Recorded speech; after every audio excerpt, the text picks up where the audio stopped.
Bonjour, j'espère que vous allez bien. Aujourd'hui, on se retrouve dans un nouveau petit vlog, dans un petit vlog un peu à thème. Déjà, juste regardez mon micro, j'ai mis un smisky dessus pour qu'il soit tout mimi. Je sais pas si je vais garder ça tout le long de la vidéo, mais en vrai, je trouve ça trop chou, genre un petit smisky comme ça en guise de micro. Aujourd'hui, j'avais trop envie de vous faire un vlog où je vous partage un petit peu mes activités favorites pour l'été. Alors, il y en a plein, c'est pas que pour l'été, mais réellement, c'est juste pour vous partager un petit peu mes hobbies de l'été, mes petites activités cosy à faire en été.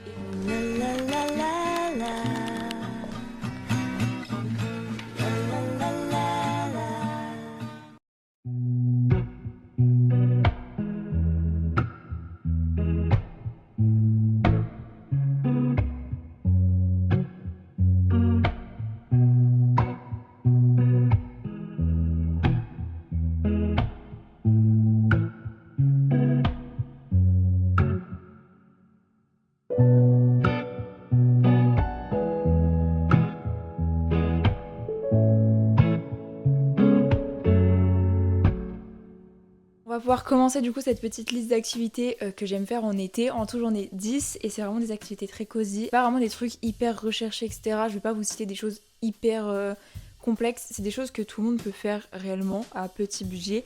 Et c'est juste histoire de combler un peu son été et de diminuer son temps d'écran surtout. Première activité que je vous propose, c'est pas très étonnant venant de moi mais c'est tout simplement de lire des livres. Même si je vois venir les gens qui disent oui mais j'aime pas lire des romans machin. Il y a tellement d'alternatives, vous pouvez lire déjà de plein de façons différentes maintenant. Il n'y a pas forcément que des livres papier, il y a les Kindle et même, bon là ça diminuera pas votre temps d'écran, mais vous pouvez télécharger des livres sur votre iPad, sur votre téléphone pour pouvoir lire autrement qu'un livre papier si vous voulez pas acheter de livre. Donc ça c'est une bonne alternative. Et pour les personnes qui aiment pas trop lire ou je sais pas qui ont du mal à lire des romans, vous avez tout ce qui est BD, romans graphiques, ça franchement c'est des trucs ça se lit très facilement et même les gens qui aiment pas spécialement lire, tu finis toujours par réussir à finir une BD, un roman graphique. Les BD, ce qui est bien, c'est que c'est beaucoup plus fin, donc c'est très rapide à lire. Et puis réellement, une sélection de romans graphiques à lire printemps-été, j'en ai énormément à vous proposer. Je peux même vous partager ma wishlist. Et je pense aussi aux personnes qui partent en vacances. Je sais que des fois, emmener des livres avec eux, c'est compliqué. Mais je sais que moi, par exemple, toutes les BD Lou, je les ai téléchargées sur mon iPad. Comme ça, si je pars en vacances, dans le train par exemple, je pourrais lire toutes mes BD sans les transporter parce que c'est vrai que les BD, ce qui est chiant, c'est que ça prend de la place, même les livres en soi, mais c'est vrai que du coup, l'alternative de pouvoir y télécharger soit sur une Kindle si vous en avez une, soit sur l'iPad ou le téléphone, ça c'est plutôt cool. Deuxième activité, le scrapbooking. Et là, le scrapbooking, on peut pas dire que c'est pas adapté pour tout le monde parce que vraiment, c'est adapté pour tout le monde. Alors bien évidemment, faut aimer en faire. Ça, je peux pas vous dire faites-en si vous n'aimez pas, bien sûr. Il y a tellement de possibilités d'en faire à petit budget. Je pense surtout au junk journaling. Et l'été, je trouve que c'est la meilleure saison parce que c'est là où on part souvent en vacances. Et c'est là où du coup on peut ramener des petits souvenirs sans même partir en vacances. L'été, tu peux peut-être aller faire un resto, récupérer des petites cartes de visite des restaurants où t'es allé ou de là où t'as bu un coup avec tes copines, enfin peu importe. Mais tu peux récupérer plein de choses. Après, niveau matériel, je sais que moi, la plupart de mon matériel vient de chez Action pour des prix assez bas. Donc en vrai je vous le recommande, mais il y a beaucoup de choses que j'ai récupérées. L'autre fois je suis allée faire des boutiques et le sac en papier qu'ils m'ont donné là pour ranger mes achats dedans, c'était un truc à motif fleuri et c'est magnifique, du coup je l'ai gardé pour faire des fonds dans mes pages. Du coup tout ce qui est scrapbooking, journaling, junk journaling, vraiment tout ça c'est hyper accessible je trouve. Il vous faut juste un carnet et pas la peine d'avoir un carnet de méga bonne qualité. Troisième activité, j'ai fait une grande catégorie pour ces activités parce que je trouvais ça inutile de vous les citer une par une, mais tout ce qui est coloriage, aquarelle, dessin. Par exemple quand tu regardes un film, je sais que l'autre fois on a regardé Harry Potter avec mon copain et du coup j'ai fait du coloriage en même temps. Genre ça te permet de te détendre, en même temps tu regardes quand même ton film mais ça te permet de faire autre chose en même temps. Aussi on a du coup l'aquarelle. L'aquarelle en plus ça se transporte. Donc pour aller au parc, pour aller je sais pas dans un petit café se poser, faire de l'aquarelle c'est génial. Pareil moi mon aquarelle elle venait de chez Action. Alors c'est pas une super aquarelle. Vraiment si vous voulez faire des beaux trucs, allez plutôt investir dans une belle aquarelle. Aussi dans la catégorie des coloriages il y a les coloriages mystères. Alors je sais qu'avant c'était vraiment que les Disney, mais il y a aussi des coloriages mystères de paysages. Une activité que je trouve qu'on oublie trop souvent aussi c'est les jeux de société et les puzzles. Alors vraiment même en tant qu'introverti si t'as pas envie de voir du monde, tu peux faire des jeux de société toute seule. Alors oui, bien sûr, c'est moins marrant, mais il y a plein de jeux. Soit des jeux vraiment que tu achètes déjà où tu peux jouer à une personne, notamment je pense à un que j'ai, mais je sais plus le nom, de toute façon je vous le mettrai à l'écran. Mais aussi avec des jeux de cartes classiques, c'est possible de faire des jeux auxquels on peut jouer seul.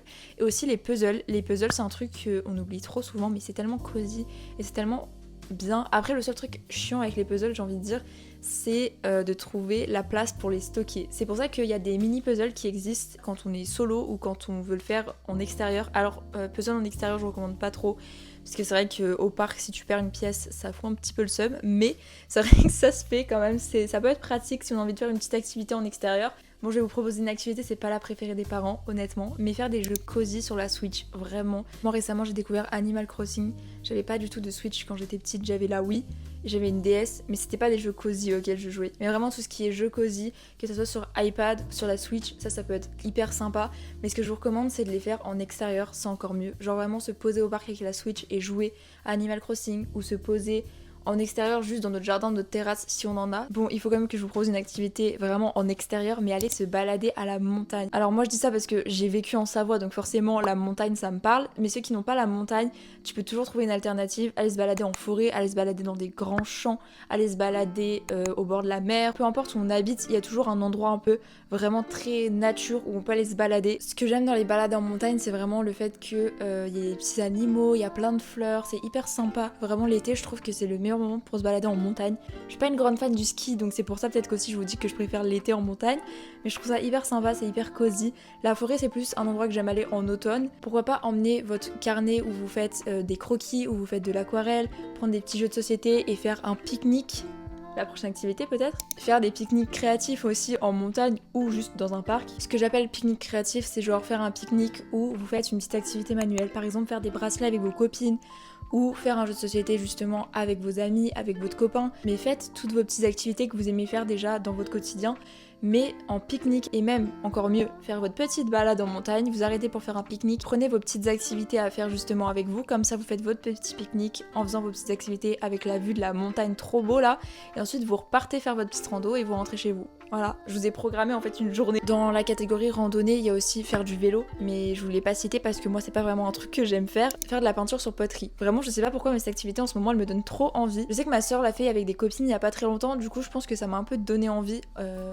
D'une certaine manière, c'est un peu mon influenceuse en fait, c'est abusé. Mais du coup, faire de la peinture sur poterie, je trouve que ça sonne vachement la vibes printemps-été. En plus, en été, il fait plus chaud, donc c'est une activité qu'on peut faire en extérieur aussi. On n'est pas obligé de le faire enfermé dans une salle, on peut aller très bien dans notre jardin. Après, souvent, c'est vrai qu'on va dans un endroit spécial pour le faire, mais si vous avez une petite terrasse, pourquoi pas le faire en extérieur, comme ça peut un peu nous faire sortir. Ok, ça c'est une activité qu'en vrai je pourrais mettre pour toutes les saisons, mais je trouve que l'été, il y a un truc un peu poétique, mais de cuisiner et surtout de faire de la pâtisserie.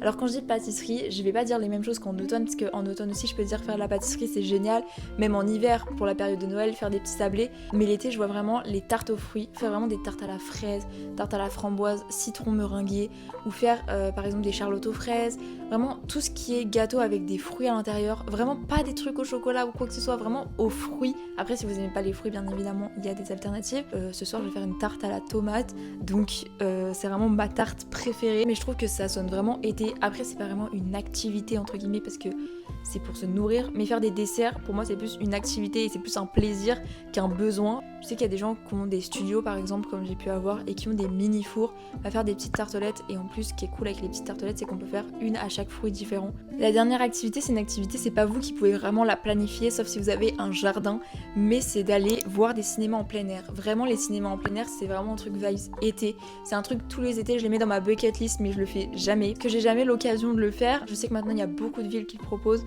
même les petites villes. En plus souvent en cinéma en plein air ils repassent des films qu'on a déjà tous vus, des classiques clairement, donc ça peut être l'occasion de voir son film préféré en plein air. En ce moment j'ai grave dans mes pour toi des trucs à New York où il y a des gens qui vont voir Gilmore Girls sur les toits et je suis en mode je veux faire ça. On arrive à la fin de mes petites activités à faire en été. J'espère que ça vous aura plu malgré que ça soit pas des activités très recherchées. Encore une fois, c'est moi ce que j'aime faire en été et ce que j'aimerais faire en été. J'espère que ça vous a plu, que c'était intéressant à regarder, et si jamais vous aimez, je pourrais vous en refaire une en automne pour du coup les activités à faire en automne selon moi.